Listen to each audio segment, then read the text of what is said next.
Come back to our another videos. तो चलिए video को स्टार्ट करते हैं और देखते हैं आज के जो सामान्य भाषा का प्रैक्टिस सेट नंबर जो है 5। तो चलिए देरी ना करते हुए वीडियो को स्टार्ट करते हैं, क्योंकि एक एक मिनट जो हम लोग के लिए बहुत इंपॉर्टेंट होने वाला है, क्योंकि अब जो है एग्जाम सेंटर का भी डेट जो आ चुका है। अगर आप लोगों ने वो वीडियो नहीं देखा है तो मैं आप लोगों के लिए अपलोड कर दी हूँ, तो जाके आप लोग जरूर वॉच कर लीजिएगा कि जो है कहाँ कहाँ सेंटर जो है कितने अलॉट सेंटर किए गए हैं और कितने जो है एक एक एक उम्मीदवार पे, क्योंकि कुल जो है 935 सीट है और उसमें से जो है कितने जो है एक सीट पे जो है कितने जो हम लोग का जो उम्मीदवार है वो मैं पूरी डिटेल में वीडियो डाल दी हूँ, तो वीडियो जाकर आप लोग जरूर वॉच कीजिएगा। तो चलिए देरी ना करते वीडियो को स्टार्ट करते हैं और देखते हैं आज के पहले प्रश्न को। तो पहले प्रश्न की बात करते हैं तो खेत रहना मुहावरे का अर्थ क्या है? खेत में रखवाली करना, खेत में काम करना, वीरगति पाना या फिर इनमें से कोई नहीं। तो पहले नंबर क्वेश्चन की बात करें हम लोग तो खेत रहना एक मुहावरा है जिसका शाब्दिक अर्थ है खेत में रह जाना नहीं, बल्कि जो है लाक्षणिक अर्थ है युद्ध में मारा जाना या वीरगति प्राप्त करना। यह मुहावरा अक्सर सैनिकों और योद्धाओं के लिए जो है प्रयोग किया जाता है जो युद्ध भूमि में लड़ते हुए अपने प्राणों का बलिदान कर देते हैं। उदाहरण के लिए हल्दी घाटी के युद्ध में कई राजपूत योद्धा खेत रहे। यह एक वीर रस का जो है परिपूर्ण मुहावरा है। तो राइट आंसर हो जाएगा हम लोग ऑप्शन नंबर सी, यानी कि वीरगति को पाना। आगे बात करते हैं हम लोग क्वेश्चन नंबर 2 की। तो नाक का बाल होना मुहावरे का अर्थ क्या है? एक कोने में पड़े रहना, बदनाम करना या फिर परेशान करना या फिर अधिक प्यारा होना। तो 2 नंबर क्वेश्चन की बात करें, नाक का बाल होना मुहावरे का अर्थ है अत्यधिक प्रिय होना या फिर बहुत प्यारा होना। जिस प्रकार नाक का बाल शरीर के बहुत निकट और संवेदनशील होता है, उसी प्रकार जो है इस मुहावरे का प्रयोग उस व्यक्ति के लिए किया जाता है जो किसी का अत्यंत प्रिय या करीबी हो। उदाहरण के लिए रमेश अपने माता पिता के लिए नाक का बाल है। तो राइट आंसर हो जाएगा हम लोग का ऑप्शन नंबर डी, यानी कि अधिक प्यारा होना। आगे बात करते हैं नेक्स्ट क्वेश्चन 3 नंबर क्वेश्चन। इनमें से भूगोल का जो है विलोम शब्द क्या है? खगोल है, इतिहास है, पाताल है या फिर समाज है। तो 3 नंबर क्वेश्चन की बात करें तो भूगोल शब्द का संबंध पृथ्वी भू के अध्ययन से है। इसका सटीक विलोम शब्द है खगोल है। इसका संबंध आकाश और जो है अंतरिक्ष के पिंडों के अध्ययन से है। एक पृथ्वी के धरातल से जुड़ा है तो दूसरा आकाश से। इतिहास का विलोम जो है भविष्य हो सकता है। भूगोल का हो सकता है। पाताल का विलोम आकाश होता है। अतः अर्थ के आधार पर जो है भूगोल का सबसे उपयुक्त विलोम होगा खगोल। तो राइट आंसर हो जाएगा हम लोग का ऑप्शन नंबर ए, यानी कि खगोल हम लोग का राइट आंसर हो जाएगा। आगे बात करते हैं हम लोग नेक्स्ट क्वेश्चन 5 नंबर क्वेश्चन की। तो 5 नंबर क्वेश्चन की बात करें हम लोग तो इनमें से समिष्ट का विलोम शब्द क्या है? समिष्ट का विलोम शब्द क्या है? तो विशिष्ट है, अशिष्ट है, वैशिष्ट है या फिर अस्थि है। तो 4 नंबर क्वेश्चन की बात करें तो समष्टि का शब्द का अर्थ है सामूहिकता या संपूर्णता। इसका सटीक विलोम शब्द होगा व्यष्टि होता है, जिसका अर्थ है व्यक्तिगत या एक इकाई, यानी कि माइक्रो। विशिष्ट का विलोम सामान्य होता है। तो राइट आंसर हो जाएगा हम लोग का ऑप्शन नंबर सी, यानी कि व्यष्टि। समष्टि का व्यष्टि होगा। आगे बात करते हैं नेक्स्ट 5 नंबर क्वेश्चन। इनमें से जो है आसमान का पर्यायवाची शब्द कौन सा है? तो रसाल है, व्योम है, वासन है या फिर केतन है। तो 5 नंबर क्वेश्चन की बात करते हैं व्योम शब्द जो है आसमान का पर्यायवाची है। आसमान के अन्य पर्यायवाची शब्द है आकाश, गगन, नभ, अंबर, अंतरिक्ष, शून्य आदि है। रसाल आम का पर्यायवाची है। केतन का अर्थ होता है झंडा या ध्वज होता है। वासन का कोई जो है मानक हिंदी शब्द नहीं है। संभवतः यह वसन या वस्त्र का अशुद्ध रूप हो सकता है। अतः दिए गए विकल्पों में से जो है व्योम का जो है सही उत्तर होगा। व्योम में ही जो है सही उत्तर होगा। तो हो जाएगा हम लोग का ऑप्शन नंबर बी, यानी कि व्योम। आसमान का व्योम होगा। आगे बात करते हैं हम नेक्स्ट क्वेश्चन 6 नंबर क्वेश्चन के बाद। इनमें से जो है बादल का पर्यायवाची शब्द क्या है? तो नीरज है, नीरज है, नीरजा है या फिर अनिल है। तो 6 नंबर क्वेश्चन की बात करें तो नीरज शब्द का बादल शब्द जो है बादल का पर्यायवाची है। यह नीर यानी कि पानी और द यानी कि देने वाला से मिलकर बना है, अर्थात पानी देने वाला। नीरज नीर प्लस ज का अर्थ है पानी में जन्मा और कमल का जो है पर्यायवाची है। नीरजा भी कमल का ही एक पर्यायवाची है। अनिल शब्द जो है हवा का पर्यायवाची है। अतः नीरद बाल का सही पर्यायवाची शब्द है। तो राइट आंसर हो जाएगा हम लोग ऑप्शन नंबर ए, यानी कि नीरद। आगे बात करते हैं हम लोग 7 नंबर क्वेश्चन की। इनमें से कौन सा शब्द शत्रु का जो है पर्यायवाची है? तो अरि है, नीरद है, कुमागी है या फिर सारंग है। तो 7 नंबर क्वेश्चन की बात करें हम लोग तो 7 नंबर क्वेश्चन में अरि शब्द जो है शत्रु का सटीक पर्यायवाची है। शत्रु के अन्य पर्यायवाची शब्द रिपु, दुश्मन, बैरी, विपक्षी, अमित्र आदि है। कुमार्गी का अर्थ होता है बुरे रास्ते पर चलने वाला। कुपात्र का अर्थ होता है अयोग्य व्यक्ति। सारंग एक अनेकार्थी शब्द है जिसके कई अर्थ होते हैं, जैसे मोर, सर्प, बादल, हिरण, सिंह, स्त्री, दीपक आदि, लेकिन यह शत्रु का पर्यायवाची नहीं है। तो राइट हो जाएगा हम लोग ऑप्शन नंबर ए, यानी कि अरि जो है शत्रु का पर्यायवाची शब्द है। नेक्स्ट क्वेश्चन की बात करते हैं क्वेश्चन नंबर 8 की। इनमें से कौन सा शब्द जो है नदी का पर्यायवाची नहीं है? तो सरिता, आपदा, निमग्ना या फिर आपगा। तो 8 नंबर क्वेश्चन की बात करें हम लोग तो आपदा शब्द जो है शब्द का अर्थ विपत्ति, संकट या मुसीबत होता है। यह नदी का पर्यायवाची नहीं है। जबकि जो है सरिता, निगमगा नीचे की ओर जाने वाली और आपगमा का स्वयं जाने वाली, तीनों ही नदी के पर्यायवाची शब्द है। नदी के अन्य पर्यायवाची जो होगा तटनी होगा, तरंगिनी होगा, सिलजा आदि है। इसलिए दिए गए विकल्पों में से जो आपदा असंगत शब्द है और सही उत्तर है। तो राइट आंसर हो जाएगा हम लोग ऑप्शन नंबर बी, यानी कि आपदा जो है पर्यायवाची नहीं है किसका? तो नदी का। नेक्स्ट क्वेश्चन बात करें 9 नंबर क्वेश्चन की। तो इनमें से शुद्ध शब्द कौन सा है? तो अध्यय, अध्येता, अध्यात, अध्येता। तो 9 नंबर क्वेश्चन की बात करें तो वर्तनी की दृष्टि से शुद्ध शब्द है अध्येता। इसका अर्थ होता है अध्ययन करने वाला या छात्र। राइट आंसर हो जाएगा हम लोग ऑप्शन नंबर डी, यानी कि अध्येता। हम लोग आगे बात करते हैं हम लोग नेक्स्ट क्वेश्चन 10 नंबर क्वेश्चन की। जिनका जन्म जो है पहले हुआ हो के लिए उनमें से उपयुक्त शब्द कौन सा है? अग्रणी, अग्र, अग्रज या फिर इनमें से कोई नहीं। तो 10 नंबर क्वेश्चन की बात करें हम लोग तो अग्रज शब्द का संधि विच्छेद होता है अग्र प्लस ज होता है, जिसका अर्थ है आगे या पहले जन्मा हुआ। इसलिए जिनका जन्म पहले हुआ हो, बड़ा भाई के लिए एक शब्द अग्रज है। इसका विलोम होगा अनुज या अनु प्लस ज होता है, अर्थात पीछे जन्मा हुआ छोटा भाई। अग्रणी का अर्थ होता है नेतृत्व करने वाला, अग्र का अर्थ होता है आगे। तो आगे तो राइट आंसर की बात करें हम लोग तो सी नंबर हम लोग का राइट आंसर है, यानी कि अग्रज, यानी कि आगे जन्मा हुआ। आगे बात करते हैं नेक्स्ट क्वेश्चन 11 नंबर क्वेश्चन की। तो 11 नंबर क्वेश्चन की बात करते हो परंपरा से चली आ रही बात के लिए इनमें से उपयुक्त शब्द कौन सा है? प्रतिश्रुति, लोकोक्ति, अनुश्रुति, उपकारी। तो 11 नंबर क्वेश्चन की बात करें अनुश्रुति शब्द का अर्थ होता है कोई ऐसी बात, ज्ञान या कथा जो परंपरा से केवल सुनकर एक पीढ़ी से दूसरी पीढ़ी तक पहुंची हो। इसे जो है जनश्रुति या किंवदंती भी कहते हैं। यह शब्द दिए गए वाक्यांश जो है परंपरा से चली आ रही बात के लिए सबसे सटीक और सार्थक शब्द है। तो राइट आंसर हो जाएगा हम लोग ऑप्शन नंबर सी, यानी कि अनुश्रुति जो है राइट आंसर हो जाएगा।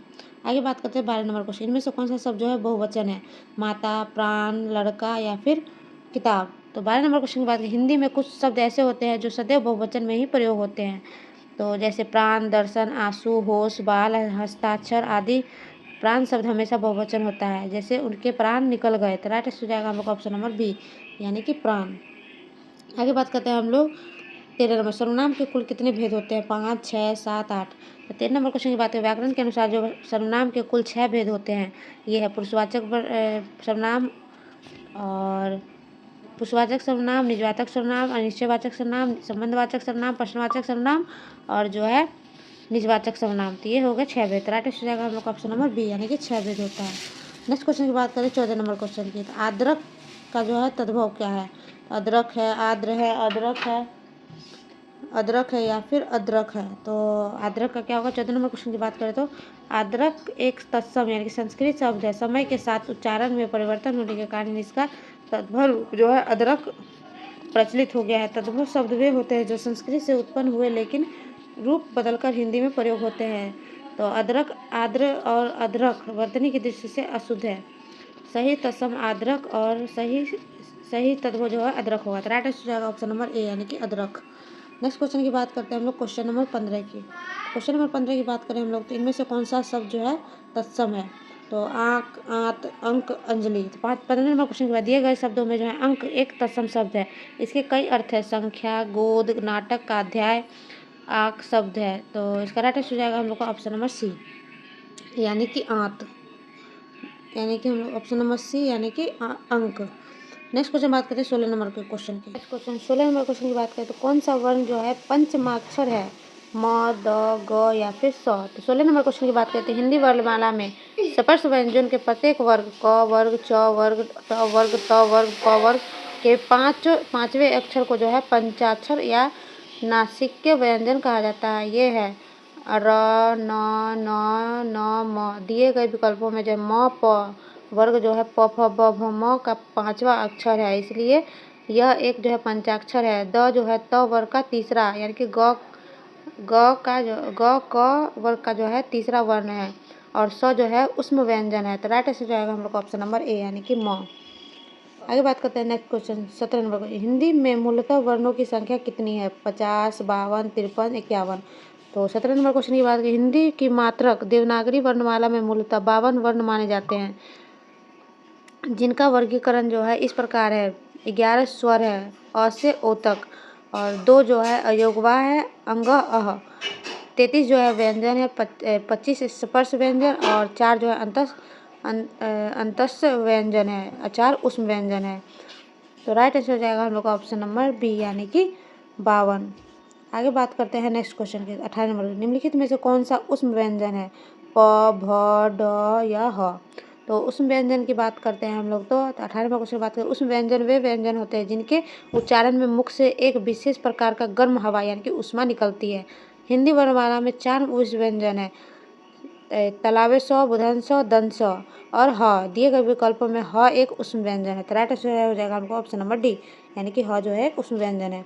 नेक्स्ट क्वेश्चन बात करें 19वें क्वेश्चन की। तो अनुनासिक स्वरों का उच्चारण स्थल कौन सा है?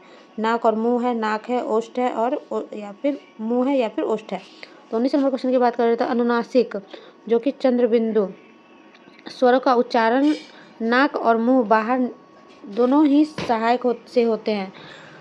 जब हवा नाक और मुंह दोनों से जो है बाहर निकलती है तब जो है अनुनासिक ध्वनि उत्पन्न होती है। केवल नाक से जो है अनुस्वार का और केवल मुंह से जो है निर्नुनासिक यानी कि सामान्य स्वर का उच्चारण होता है। राइट आंसर हो जाएगा हम लोग ऑप्शन नंबर ए यानी कि मुंह और नाक से अनुनासिक स्वर का जो है उच्चारण स्थान है।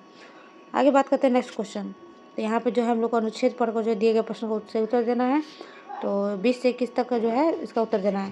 तो बात करते हैं हम लोग प्राचीन काल में जो है जनक महाराज विदेह में राज करते थे। मिथिला विदेह की राजधानी थी। मिथिला नगरी में जो है राजमहल के आसपास कोई 1000 सन्यासी की जो है पर्ण कुटिया थी। मिथिला के सिंहासन पर बैठने के बावजूद जनक जी को जो है फंकीरी का शौक था। कहा जाता है कि महाराजा जनक ज्ञानी थे। वह इस तरह राजकाज चलाते थे मानो स्वयं परमात्मा के जो है विनयशील सेवक है। सुबह से शाम तक सारे राज्य का प्रबंधन करते, शत्रुओं का पता करते और जो है अपराधी को दंड देते, लोक कल्याण के उपाय करते और इतना सब कुछ करने पर भी वे किसी संसारिक कार्य में लिप्त नहीं होते थे, इसलिए लोग उन्हें जो विदेह जनक कहते थे। तो इसके बात करते हैं हम लोग क्वेश्चन की। तो 20 नंबर क्वेश्चन की बात है, उपयुक्त गद्यांश में के अनुसार जो महाराजा जनक का परमात्मा से कैसे संबंध था? पुत्र का, दास का, सेवक का या फिर विनम्र सेवक का? तो 20 नंबर की बात करें हम लोग तो विनम्र सेवक का जो है गद्यांश की इस पंक्ति का इसका स्पष्ट उल्लेख है। वे इस तरह का राजकाज चलाते थे मानो स्वयं परमात्मा के विनयशील सेवक है। तो राइट आंसर हो जाएगा हम लोग का ऑप्शन नंबर डी यानी कि विनयशील सेवक। 21 नंबर क्वेश्चन की बात करें, सब कुछ करने के बाद भी राजा जनक किस कार्य में लिप्त नहीं होते थे? संसारिक कार्य में, शत्रुओं का पता लगाने में, अपराधी को दंड देने में, लोक कल्याण के उपाय में। तो 21 नंबर क्वेश्चन की बात करें, संसारिक कार्य में जो है गद्यांश की आखिरी पंक्ति में स्पष्ट रूप से लिखा गया है कि इतना सब कुछ करने के पर भी वे किसी सांसारिक कार्य में जो है लिप्त नहीं होते थे। राइट आंसर हो जाएगा ऑप्शन नंबर ए यानी कि सांसारिक कार्य में ये दिया हुआ है, लिप्त नहीं होते थे। तो आगे बात करते हैं नेक्स्ट क्वेश्चन हम लोग 22 नंबर क्वेश्चन की। तो हिंदी इनमें से किस भाषा की जो है किस भाषा परिवार की भाषा है? तो भरोपिये है, ऑस्ट्रिक है, द्रविड़ है या फिर चीनी है? तो 22 नंबर क्वेश्चन की बात करते हैं, हिंदी भाषा भरोपिये इंडो यूरोपियन भाषा परिवार से संबंधित है। यह विश्व का सबसे बड़ा भाषा परिवार है। भरोपिये परिवार की जो है इंडो ईरानी शाखा, उसकी उपशाखा भारतीय आर्य भाषा से हिंदी का जो है विकास हुआ है। इसका राइट आंसर हो जाएगा हम लोग ऑप्शन नंबर ए यानी कि भरोपिये। आगे बात करते हैं हम लोग 23 नंबर क्वेश्चन की। भारत में जो है भाषा के आधार पर सर्वप्रथम किस राज्य का जो है गठन हुआ था? पंजाब का, जम्मू कश्मीर का, आंध्र प्रदेश का या फिर बिहार का? तो 23 नंबर क्वेश्चन की बात करते हैं, भारत में भाषा के आधार पर गठित होने वाला पहला राज्य जो है आंध्र प्रदेश था, जो कि तेलुगु भाषी लोगों के लिए एक अलग राज्य की जो है मांग को जो है लेकर कोट्टावी श्री रामल्लू ने जो है आमरण अनशन किया था। उनके बाद ही उनकी मृत्यु हो गई थी। इसके परिणामस्वरूप हुए हिंसक प्रदर्शनों के बाद जो भारत सरकार ने 1 अक्टूबर 1953 को जो है मद्रास राज्य से तेलुगु भाषी जो है क्षेत्रों को अलग करके आंध्र प्रदेश राज्य का गठन किया था। राइट आंसर हो जाएगा हम लोग का ऑप्शन नंबर सी यानी कि आंध्र प्रदेश का। आगे बात करते हैं हम लोग नेक्स्ट क्वेश्चन 24 नंबर क्वेश्चन की। 24 नंबर क्वेश्चन की बात करें हम लोग मागधी अपभ्रंश से संबंधित भाषा इनमें से कौन सी है? ब्रज, बांग्ला, अवधी, बांगड़ू। 24 नंबर क्वेश्चन की बात करें तो मागधी अपभ्रंश से आधुनिक पूर्वी भारतीय आर्य भाषाओं का जो विकास हुआ है। इनमें जो है प्रमुख है बिहारी, इसके अंतर्गत भोजपुरी, मगही और मैथिली आती है। बांग्ला, उड़िया और असमिया अन्य विकल्पों में जो है ब्रज और बांगड़ू हरियाणवी का विकास सोरसेनी अपभ्रंश से हुआ है, जबकि अवधी का विकास जो है अर्ध मागधी अपभ्रंश से माना जाता है। राइट आंसर हो जाएगा हम लोग ऑप्शन नंबर बी, यानी कि बांग्ला भाषा से।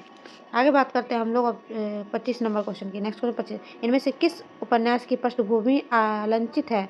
मित्रों मरजानी का, कर्मभूमि का, मेला आंचल का, कुरु कुरु स्वाहा का। तो 25 नंबर क्वेश्चन की बात करें, फणीश्वर नाथ रेणु द्वारा रचित उपन्यास मेला आंचल हिंदी साहित्य का एक उत्कृष्ट आंचलिक उपन्यास है। तो राइट आंसर हो जाएगा हम लोग का। और इस उपन्यास में जो है बिहार के पूर्णिया जिले के मैरीगंज गांव की जो सामाजिक, राजनीतिक और सांस्कृतिक स्थिति का जो है अत्यंत सजीव और विस्तृत चित्रण किया गया है। तो इसका राइट आंसर हो जाएगा हम लोग का ऑप्शन नंबर सी, यानी कि मेला आंचल।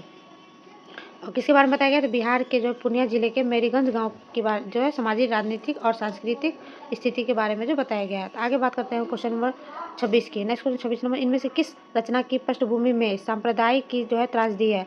तो शेखर एक जीवनी, राग दरबारी, तमस या फिर कर्मभूमि। तो 26 नंबर क्वेश्चन की बात करें हम लोग तो भीष्म साहनी का प्रसिद्ध उपन्यास तमस 1973 भारत विभाजन के समय हुई थी।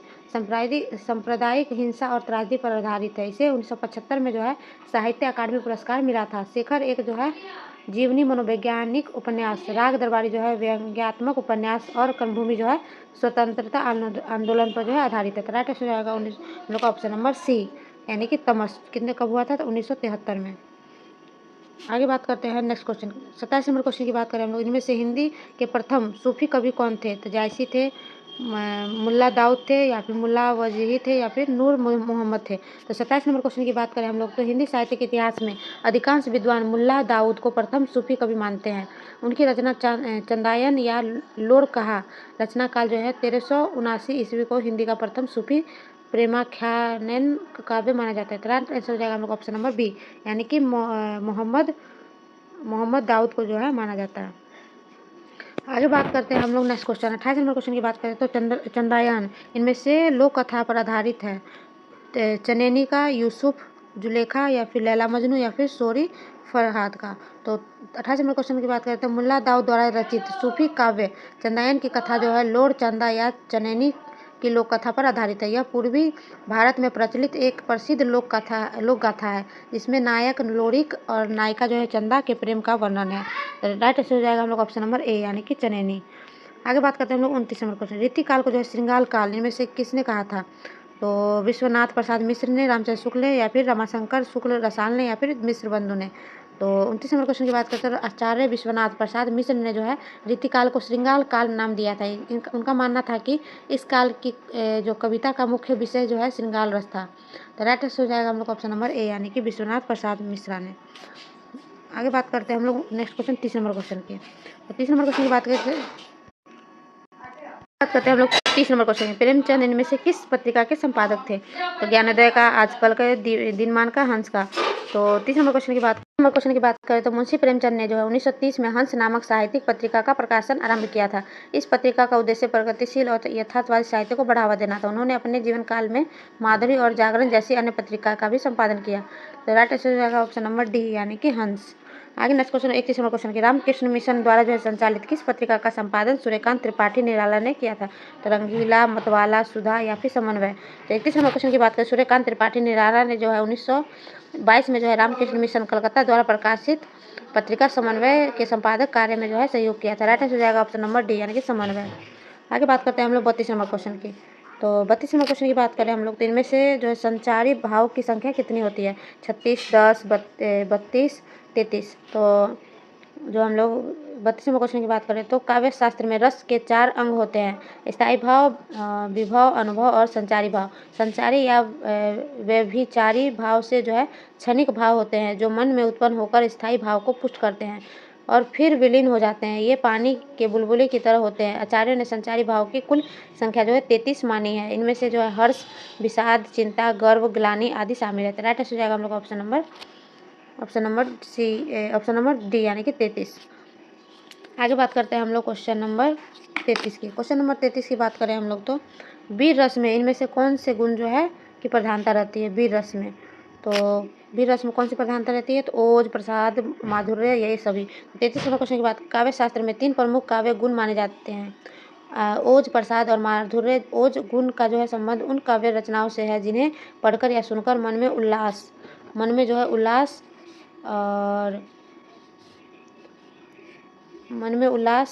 और वीर रस रौद्र और जो है वीरता का जो है जो संचार होता है। वीर रस वो होता है जो रौद्र और विभत्स रस में ओज गुण की प्रधानता होती है। माधुर्य गुण श्रृंगार रस की में और प्रसाद गुण जो है लगभग सभी रसों में पाया जाता है।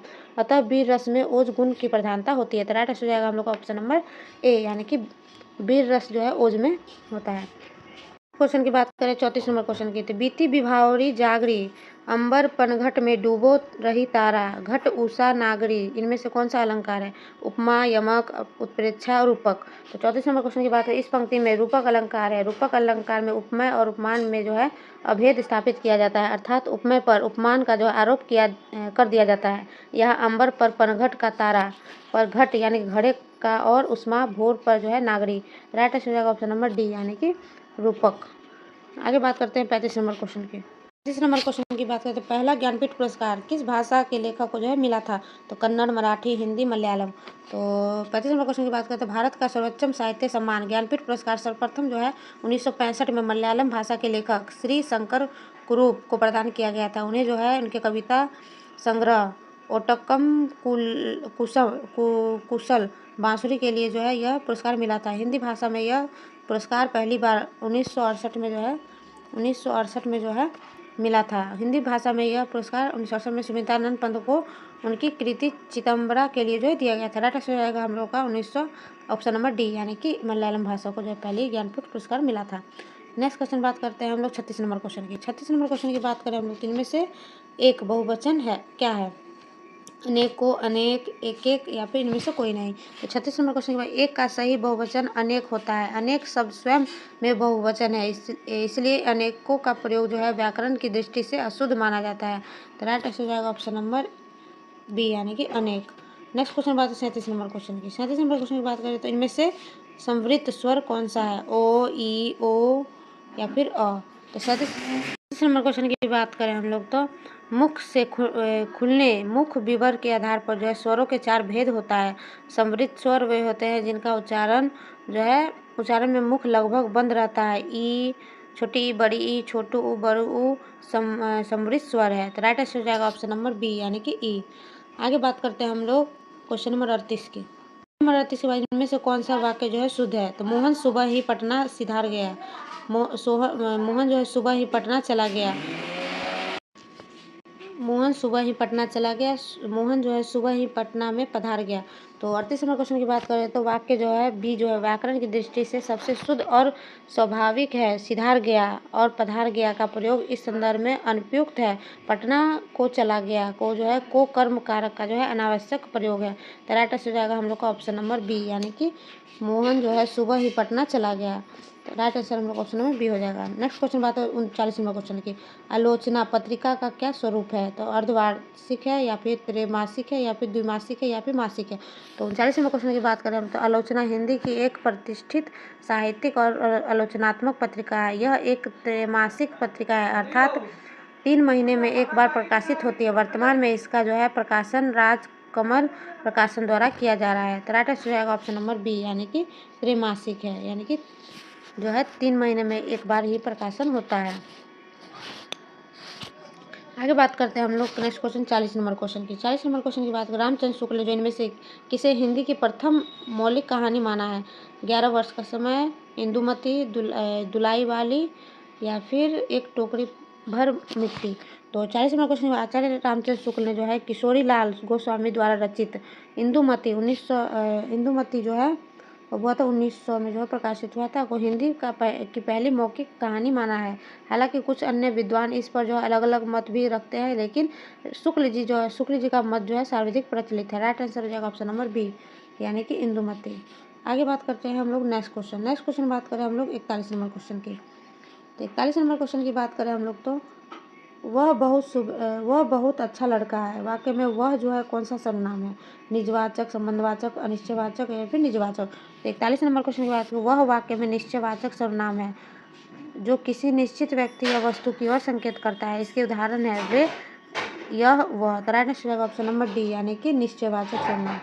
नेक्स्ट क्वेश्चन बात है 42 नंबर, दो वर्णों के मेल से को जो है क्या कहते हैं? समास, संधि, प्रत्यय, उपसर्ग। तो 42 नंबर क्वेश्चन की बात करें, आचार्य दो वर्णों के मेल को जो है संधि कहते हैं। संधि मुख्यतः 3 प्रकार की होती है, स्वर संधि, व्यंजन संधि और विसर्ग संधि। तो राइट आंसर हो जाएगा ऑप्शन नंबर बी, यानी कि संधि कहते हैं।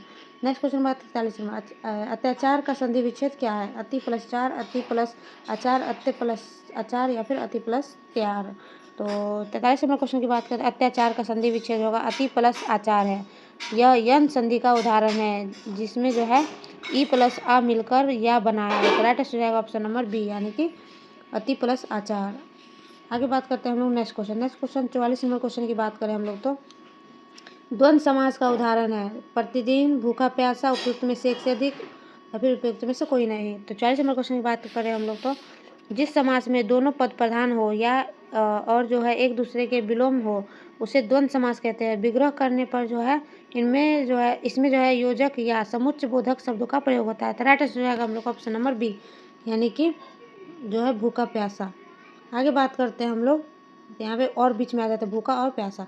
नेक्स्ट बात करते हैं 45 नंबर, द्विगु समास का प्रयोग किस वाक्य में हुआ है? मोहन के घर के निकट चौराहा है, तुम बेखट के आ सकते हो, विक्रमादित्य के राज दरबार में बहुत से विद्वान थे, उपयुक्त में से एक से अधिक। तो 45 नंबर क्वेश्चन की बात करें, द्विगु समास में पहला पद संख्या का घोतक होता है, जैसे दो गाय से द्विगु बनता है। सही वाक्य जो है मोहन के घर के निकट चौराहा है, मैं शब्द चौराहा में द्विगु समास है। राइट आंसर हो जाएगा ऑप्शन नंबर ए, यानी कि मोहन के घर के निकट जो है चौराहा है। आगे बात करते हैं हम लोग 46 नंबर क्वेश्चन की। तो 46 नंबर क्वेश्चन की बात करें हम लोग तो दिए गए वाक्यांश के लिए जो है एक शब्द चुनना है।